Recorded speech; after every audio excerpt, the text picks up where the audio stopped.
A gente vai respirar bem profundamente e vai sentir toda essa união desses espíritos tão queridos. Vamos sentindo a energia de Ruiz, de Eliamar, de Cíntia, de Cássio e de todos os espíritos que estudam no Hospital Santa Cruz, nessa sala iluminada.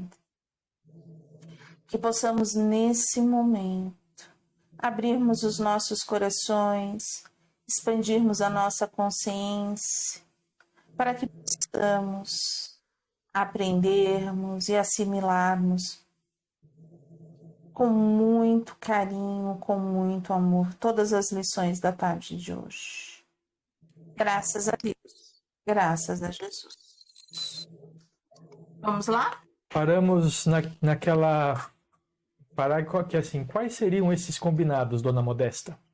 Vai lá, a gente tava, eu anotei esse parágrafo aí, mas só lembrando, né, a gente estava falando sobre a educação dos médiuns, né? Eu acho que vale a pena só ler o parágrafo anterior para a gente retomar o momento, né?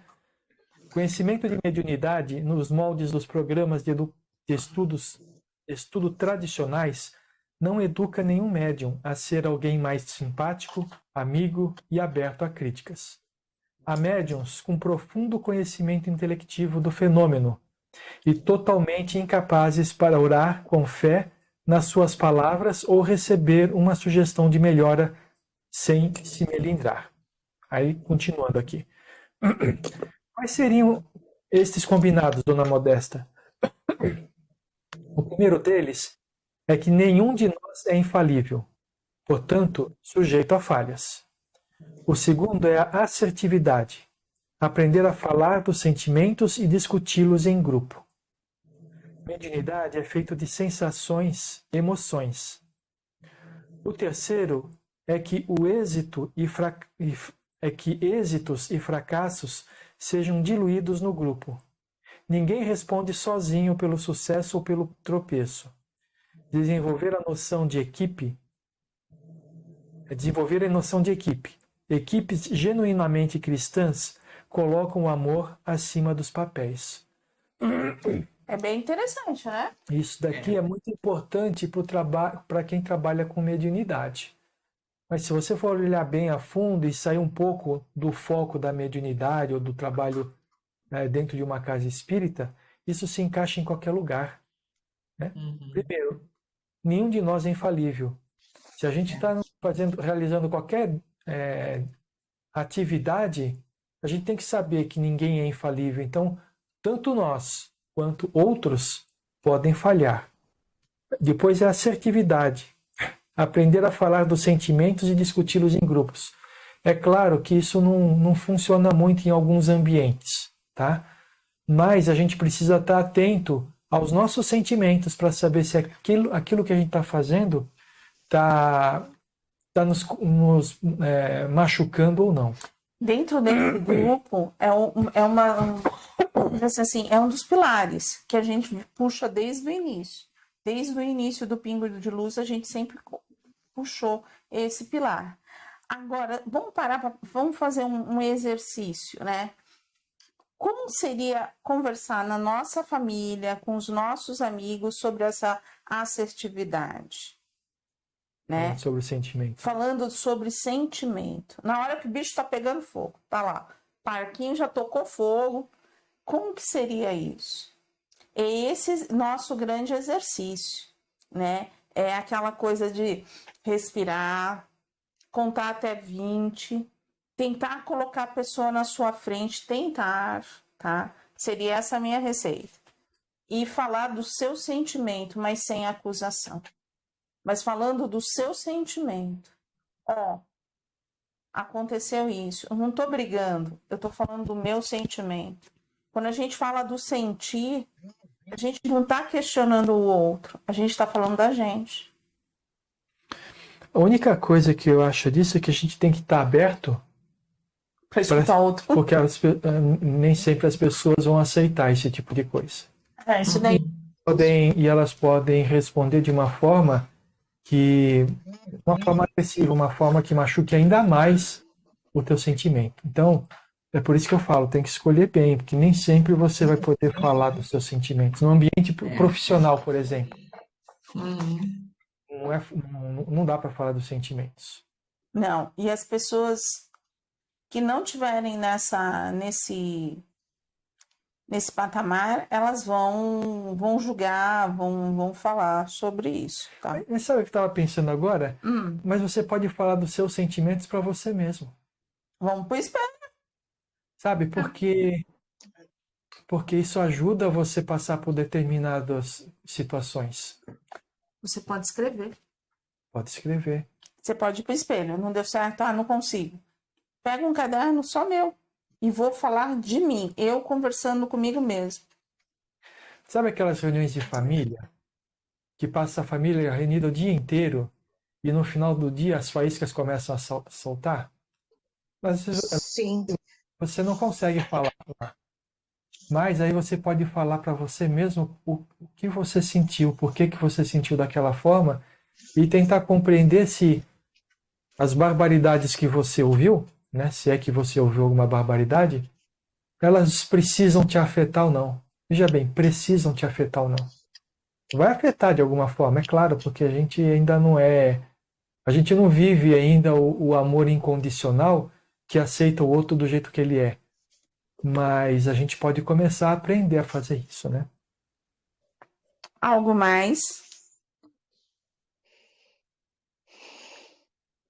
Olha, Eu tinha marcado só esse. Só esse? eu anotei mais coisa, mas ela é mais para frente. Alguém mais? 4 parágrafos à frente. Eu marquei aqui para os encarnados esse. Não. Eu marquei esse também. Para encarnados? Não, eu marquei um antes ainda. No anterior, onde começa assim, existe a última frase. As raízes dos agastamentos humanos nascem nas profundezas da vida emocional. Ou seja, as nossas discussões, nossos embates, tem fundo emocional. Tem alguma coisa que vai calar em você. O que diz isso pra gente? Que já não é mais da nossa necessidade básica. Não está lá na base da pirâmide de Maslow. Já é alguma coisa que está trabalhando com o nosso ego, né? Com o nosso id. Não é verdade? Aquilo que você quer para você e você não está recebendo. Nossa, que silêncio. Tá todo mundo pensando. Primeiro, eles querem saber o que é o id. Segundo, é de psicanálise, tá? Segundo a psicanálise, a gente está dividido em três porções: id, ego e superego. O id é aquele que não tem filtro nenhum. Faz o que quer. Na verdade, assim, todo mundo tem os três, mas que estão sempre em conflitos, mas que você faz o que quer, que, sabe? Você abre, você não tem dinheiro, aí você abre a internet e vê um negócio e compra. Você não passa por filtro nenhum. Esse é o id. Está lá para satisfazer os seus desejos. Aí tem o superego, que é aquela parte de você que fala assim: olha, você não tem dinheiro. É melhor não comprar, porque senão você não vai ter com que comer o mês que vem. Então é o restritivo. E o ego é aquele que fica tentando equilibrar os dois, né? Então, quando tem nessa sessão loucura, quando você vê algo muito louco, assim, muito sem filtro, a gente já sabe que o id tomou conta total. É o ego. E o superego tá lá E o superego guardado na caixinha. Tá lá revoltado, né? Não, o superego ele não fica revoltado. Ele é racional, ele pensa, planeja. Ele te poda. Não te poda. Ele te mostra a melhor direção.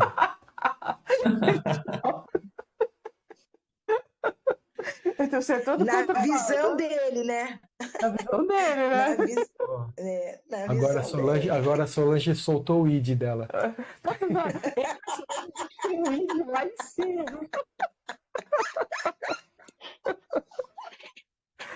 Miga, Ai. olha, a gente é igual, nosso vídeo é lá em cima, muito louco. Fazer o quê, né? Bora. Vamos lá, meninas. Vocês iam ler para os encarnados, quem vai ler? Se ninguém leu, Pode ler, leio. Virgínia, que eu tô com muito barulho aqui. Tá. Para os encarnados, tudo começou com uma singela mensagem mediúnica. Para nós, os horizontes mentais de cada trabalhador são um mundo de percepções.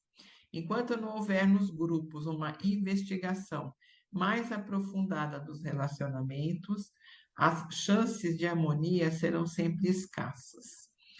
Quer dizer, ali, isso mesmo, Inácio, bem lembrado. Uma simples mensagem causou todo esse reboliço. Quer dizer, uma mensagem que o Antonino passou causou todo esse reboliço aí, né? Então, aqui está dizendo, tudo começou com a singela mensagem mediúnica. Para nós, os horizontes mentais de cada trabalhador são um mundo de percepções. Enquanto não houver nos grupos uma investigação mais aprofundada dos relacionamentos, a chance de harmonia vai ser sempre complicada, né? Vai ser mais difícil. E aí, assim, por que vai ser complicado? Porque não existe o elo. Se não existe o elo, na hora que você passa uma mensagem, né, que vem mais truncada, ó, eu vou dar um exemplo no nosso grupo. A Virgínia passou uma mensagem já faz algum tempo. Ela ficou extremamente receosa. E pra gente a mensagem foi normal porque a gente estava vivenciando tudo aquilo e a gente sabia disso, né? Sim. Foi. E aí ela passou, ela ficou, ela tentou filtrar, o Ruiz foi mais incisivo, não filtra. Fale, tô aqui. E não deu barulho. Por quê? Porque a gente tem um elo. E porque a gente tem praticado a honestidade Emocional. porque mesmo Emocional. que às vezes fala, se alguém ficou irritado, então assim, não, tá tudo bem, né? E as energias descem pela televisão, escorrem pelo chão de tão densa que é, né? Mas a gente tem treinado a honestidade emocional, a gente tem colocado, tem falado algumas coisas. A gente iniciou, gente. Ninguém vai ter uma honestidade emocional de 100%. Primeiro porque a gente precisa aprender isso cada vez mais. E a gente está iniciando, então tá tudo certo. Mas a gente já consegue. Então não teve problema. Agora, se a Virgínia tivesse... A gente teve o exemplo da Vera. A Vera trouxe um exemplo do que aconteceu com ela, no sentido do quê? Não havia esse elo. E aí vem a crítica. Por que vem a crítica? Porque a mensagem não é bonita. A mensagem a gente tem que decodificar pra gente. É individual. E aí como? Que eu vou parar de ficar falando? Como que eu vou parar de passar a minha receita? Eu tô aqui. Eu quero conversar, eu quero ser espontânea. Ah, já tem tanto problema, então eu quero aqui. E a pessoa não consegue compreender. Por que ela não consegue compreender? Porque ela não quer mudança. Ela não compreendeu qual é o fator do trabalho, a importância do trabalho e aquilo que ela precisa fazer. Então, a gente, aqui mesmo no nosso grupo, a gente tem esses exemplos. Né? A sinceridade do médium. Né? E a gente, vamos parar, é individual. A mensagem vai vir, no coletivo, mas a conversa é no nosso indivíduo, é para nós. Né? E aí, quando o grupo não tem esse elo, esse dá buchicho. E dá buchicho mesmo. Aí eu vou fazer uma pergunta. Hum. Isso acontece somente com grupos mediúnicos? Não. Não. Não. A nossa família, vamos falar aqui o que é mais fácil. Hoje não acontece a mesma coisa? Acontece. Sim. Então, aí a gente vê onde que tá a dificuldade. Se nem na família, que teoricamente são pessoas que estão juntas, aí um dia foi unida pelo laço do amor, não sei se ainda continua, mas um dia foi, né? Se isso acontece nas famílias, imaginem nos grupos mediúnicos, onde as pessoas estão ali e nem sempre estão em busca da O elevação. mesmo objetivo. E na família, todo mundo já se conhecia. Um pouco ou muito, os irmãos, né? Os Isso. cunhados, todo mundo já se conhecia um pouco. E sai problema. Imagina num grupo que a gente está começando a se conhecer, está começando a se enturmar, né? Às É. vezes o bicho pega mesmo. Isso, eu acho que nós não vamos conseguir resolver as pessoas. A gente vai conseguir resolver a gente. Então, olhando cada grupo em que nós estamos inseridos, a gente pode ver se a gente pode colocar alguma parte disso que a gente está aprendendo, né? Bom, aí Algo fala mais? sobre a mensagem, né? Eu anotei isso daqui. Ah, Ele falou, né, que a mensagem que o Antonino deu, que não foi o problema a mensagem, ela simplesmente detonou um processo que já estava em andamento, né? Sim. Aí a pergunta, e de quem é o texto? Eurípides Barçanufo. Foi ele mesmo ou foi ele? Mas não acreditaram, intercedeu o doutor Inácio. O texto está límpido e, no entanto, acusam o pobre médium. Se fosse comigo... Então, eu acho que eu já falei aqui num outro dia, né? A gente precisa confiar naquilo que o médium está falando. Ele está fazendo o melhor dele. Ah, se vem do espírito X, Y, Z, não é importante isso. O importante é o teor da mensagem. É o teor da mensagem. Então a gente aqui precisa analisar a mensagem e ver como que aquela mensagem, o que aquela mensagem está dizendo para nós. Não é para o grupo, é para nós.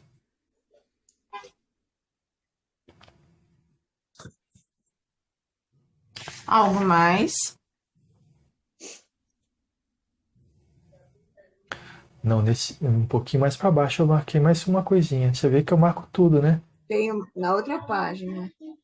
Tá, lê da onde? O meu começa ali naquele Aquele infelizmente. primeiro. Infelizmente. Infelizmente. Começa no infelizmente.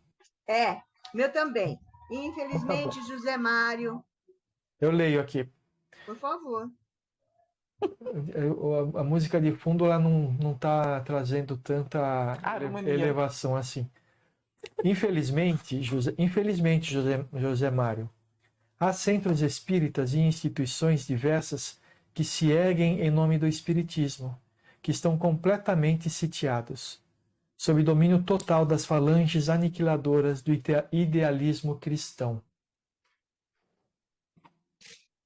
E aí a gente vai lembrar que a gente já leu em outros livros sobre a pureza doutrinária, né?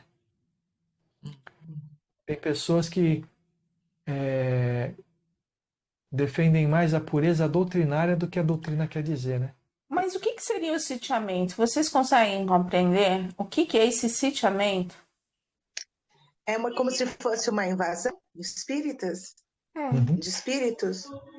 Existem os espíritos superiores sempre vão estar, mas os inferiores também. Uhum. E aí você fala, como que fica? Depende da nossa vontade. Se a gente é um grupo que abre as brechas, começa a discutir, começa a haver maledicência, aqueles que são inferiores aqui vão estar e eles ficam mais distantes, os superiores. Se Entendi. a gente vai para a luta, começa, não vou falar, não quero falar sobre isso, a gente tem uma outra postura, os superiores nos ajudam. Então, tudo é livre-arbítrio, né? Mas esse sitiamento, se a gente for pensar, só acontece na casa espírita. Ele acontece na casa espírita, mas acontece na nossa casa. Acontece no nosso emprego. Acontece na nossa convivência com os amigos, dependendo de como forem as conversas. Acontece muito, mas muito mesmo numa reunião de família. Eles vão cutucando cada um. É isso. É isso aí. Eles vão cutucando cada um. Para um falar uma coisa, para o outro rebater, assim. Lembra de uma coisa na semana passada? Quando nós estávamos reunidos e a Maria José falou assim, eu estou sentindo ruíz. E ele falou assim, eu não estava, nós estávamos em proteção, mas a gente estava com os guardiões. E por que que os guardiões ali estavam? Para que a gente não adoecesse porque estava muito quente o ambiente e a gente não passasse nada para ninguém. Eles fizeram, mas principalmente porque a gente tivesse proteção, no sentido de que o barulho não trouxesse nenhum tipo de irritabilidade, que todo mundo vivenciasse tudo isso. Nós tínhamos o propósito, então eles nos ajudaram. Mas, por exemplo, assim, na hora que reclamaram do ar-condicionado, a gente fosse lá e fizesse no fuzuê, eles se afastavam. Vocês conhecem a história dos dois lobos? O índiozinho perguntou Não tô para o ancião lembrada. o índiozinho perguntou para o ancião da tribo: o que é o bem e o mal? É mais ou menos isso, tá? O que é o bem e o mal? Aí o ancião falou assim: olha, o bem e o mal são coisas que tem dentro de nós, são como os dois lobos que ficam brigando o tempo inteiro. Aí o índiozinho falou assim: mas vô, qual é o que ganha? Aquele que você mais alimentar. É bem isso.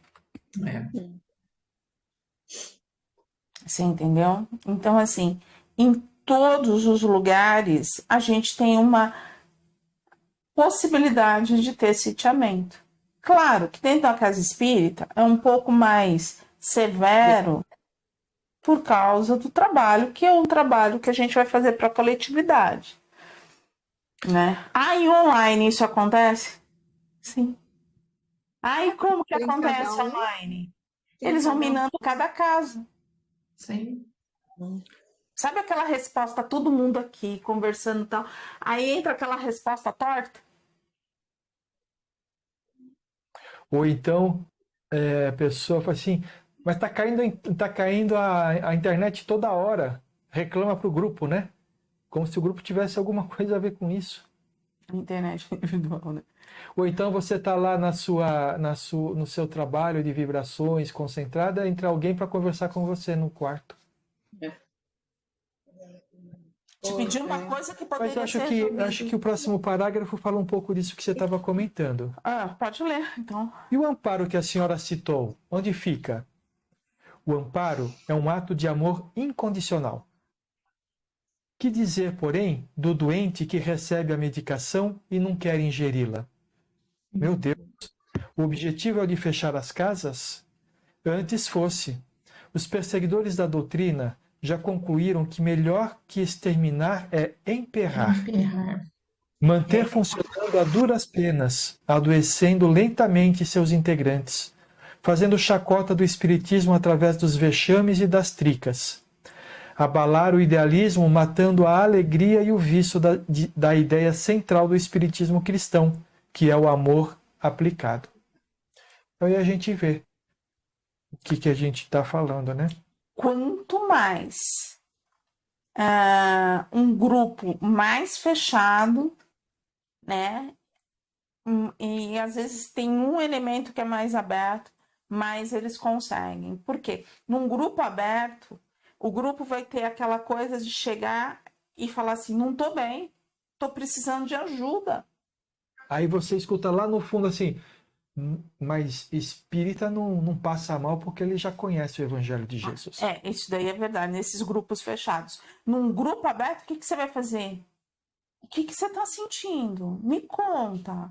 O que você está sentindo? É físico? Você sentiu angústia? O que você sentiu? Você vai e acolhe. Acolher é o amor. Entendeu? E aí onde você cada vez mais, porque se você acolher ali dentro entre os seus, você vai acolher dentro da sua casa. Você vai acolher na rua.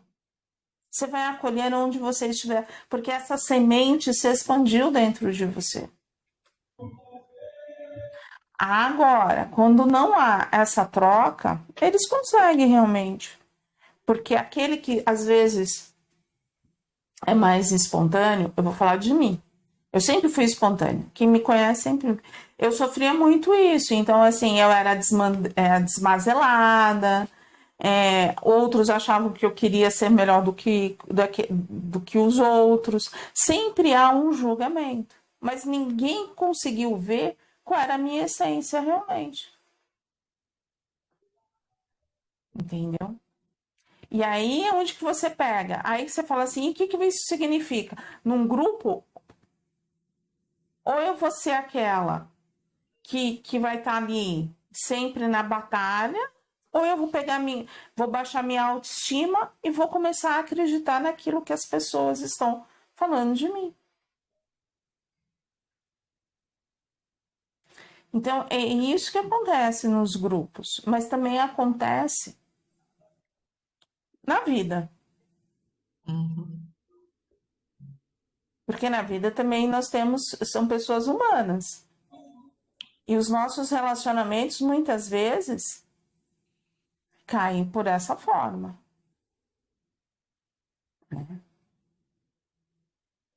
Porque o respeito é uma via de duas mãos, né? É minha e a do outro. E se o outro não tiver, a gente expectativa zero. Mas a gente vai ter que aprender a trabalhar com isso. Vamos parar Tá por todo aqui. mundo pensativo. Hoje, Eu queria falar uma bobagem, posso? pode. Pode, depois a Verinha completa. Não a bobagem, mas o que ela ia falar. Fala da bobagem.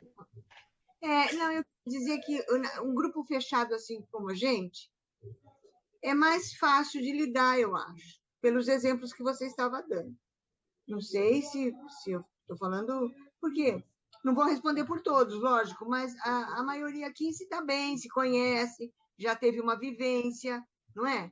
Então, eu acho. Agora, numa casa de pedra, entra muita gente, sai muita gente, tem uma movimento, a pessoa vem, frequenta um tempo, depois não vem mais. Eu acho que isso também é mal para casa. não é? Ah, Ou eu estou Leda, falando uma bobagem bem grande? eu acho que não é uma questão de bobagem. Você está vendo de uma forma. Eu falo que os dois têm dificuldade, porque os grupos não são homogêneos. O que, Os mu- dois o têm que muda, dificuldade. o que muda não é ser uma casa de pedra ou não. O que muda são as pessoas. As É as pessoas. pessoas, né? A dificuldade está nas pessoas. Então é assim, quanto mais gente está envolvida, mais heterogêneo é o grupo, né? Sim. Mas risco Claro, se a corre. dificuldade aumenta. É por isso que a gente precisa estar o tempo inteiro falando qual que é o objetivo, qual que é o sentido que a gente tem para tudo que a gente faz, né? Então, por isso que eu fiz essa observação, que aqui nós somos menos, né?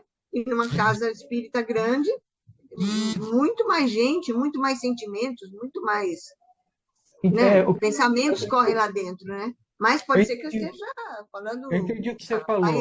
a País das Maravilhas, né? Eu entendi o que você falou, mas não é a casa de pedra. Vamos supor que daqui a um mês nós vamos ter 50 pessoas trabalhando aqui. É a mesma coisa. Aí vai ser, aí pronto. Então não é a casa de pedra, entendeu? As pessoas. São pessoas. Entendi, mas eu queria explicar o meu sentimento, por que eu estava falando isso, entendeu? Entendi. Se as pessoas compreenderem qual é o objetivo, todo mundo vai trabalhar no objetivo. Ninguém que está aqui vem por quê? Vai ver a Valéria, vai ver o Sérgio. Mas vem por quê? Porque quer fazer as vibrações, quer doar para o outro, quer se fortalecer, quer fortalecer. Olha os objetivos. Então não está num objetivo. Eu quero trabalhar para Jesus. Eu quero acolher. Isso. Você entendeu? Agora, quando é centralizado, muitas vezes fica centralizado. Aí onde dá todos os problemas. Oi, Verinha, diga. Então, nesse grupo aí da Ana, do Antonino, eu acredito que não era um grupo unido. Então, por isso que eles duvidavam das mensagens. Era por isso, porque eles não estavam na mesma sintonia. Ó, eu vou te falar uma coisa. Uma vez a Maria Modesto passou uma mensagem pra gente. Ninguém acreditou. Então não era bem unido também. Não estava bem unido esse grupo. Não é, novamente, são as pessoas. São as As pessoas. pessoas. Então, as pessoas que pertencem a esse grupo, né? É porque você sempre vai ter uma coisa. que a gente consegue captar? Os espíritos, eles estão aqui para conversar conosco. A gente se elevando, né, fazendo um trabalho bem feito, um trabalho com muito coração, com muita harmonia, eles se abrem para isso. Ou melhor, nós estamos abertos a eles. Somos nós que vamos a eles. Mas quando... E aí eles falam, a gente vai receber Jesus, a gente vai receber Maria. Não, a gente não tem esse porte. Mas aonde que está Maria Modesta? Aonde está Chico? Está todo mundo no nível de colônias. O único que tinha cabedal para ir para uma outra era Bezerra de Menezes. O restante está todo mundo no nível de colônias. Então a gente tem alcance do nível das colônias. Mas é aquilo. Ou pode ter, né? Ou pode ter. Ou pode ter, porque a gente precisa se preparar para isso, tem que trazer. Mas a gente consegue, se a gente fizer tudo direitinho. Aí o que acontece? Entra o julgamento.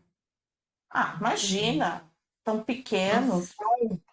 Aí começa o julgamento, entendeu? Esse é o problema do grupo. Como que eles vão vir? Imagina, você acha que eles vão estar preocupados? Estão preocupados. Nós mesmos fizemos lendo aquele livro que a gente leu da sustentação,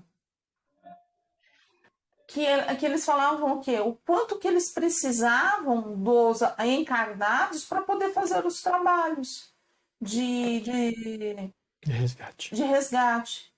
E se a gente acreditar nisso e se colocar como um trabalhador do Cristo, eu sou um trabalhador do Cristo, eu vou lá, eu vou ajudar, eu vou doar, eu vou me preparar para isso, eu vou estudar, eu vou me burilar, a gente consegue. Agora, se a gente ficar aqui no trica-trica, né, não sai nada. Falando da vida do outro, né, que o outro tá com isso, tá com aquilo outro, aí a gente não vai não.